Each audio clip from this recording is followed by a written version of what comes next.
Pawisan si Kuya AJ guys, kahit maulan, naka-close na, katapos ko lang mag-close at magligpit kaya pinawisan ako ng maraming singot. Kahit gabi na.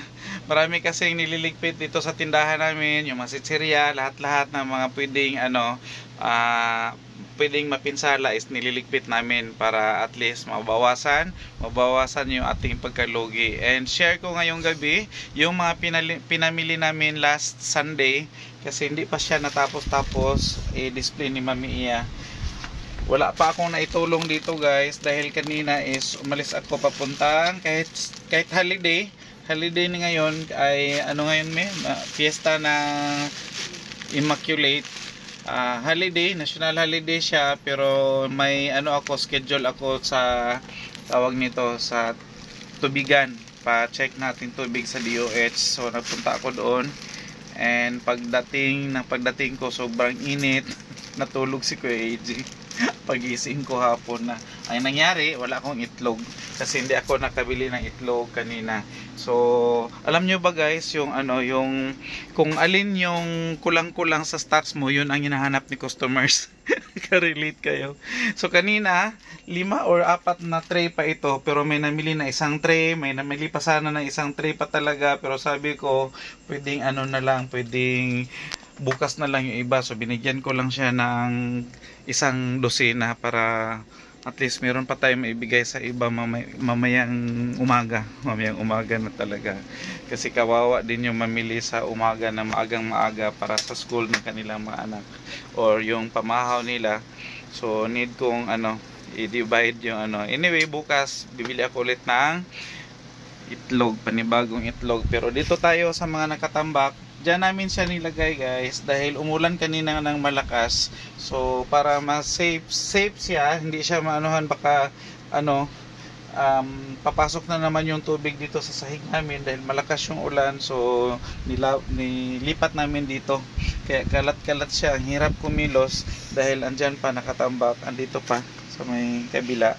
Ayan, at saka andito pa yung iba guys, saka yung iba doon. So yun ang ginagawa namin pag may ulan. Pati ang bigas nakapatong na, lahat ng mga karton-karton nakapatong na rin.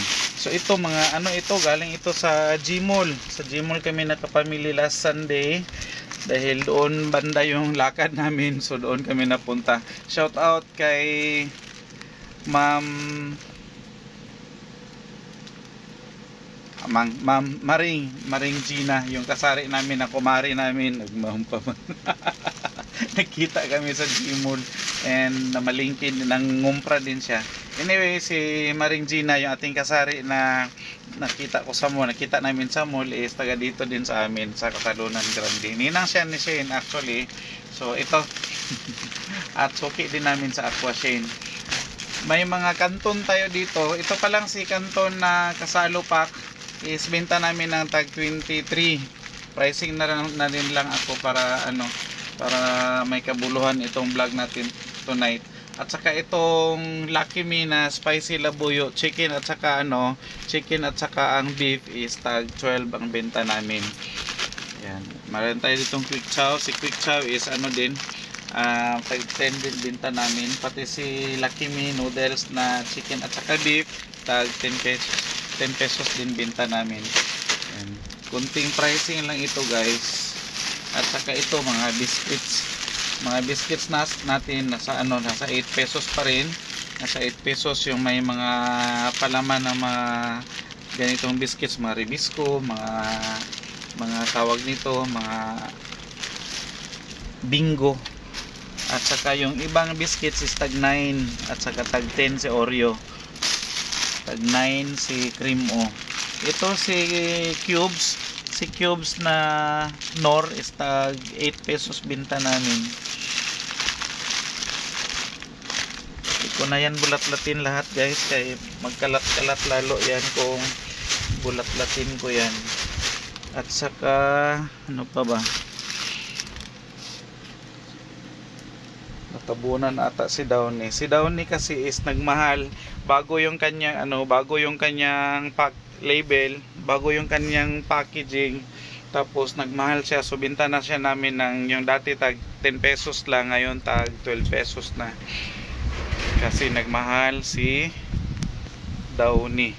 Update na lang tayo guys sa mga presyo sa susunod na vlog ni Kuya AJ kung may pagkakataon ako mag-pricing, dahil gabi na, nasa 10:30 na po, papasok na kami.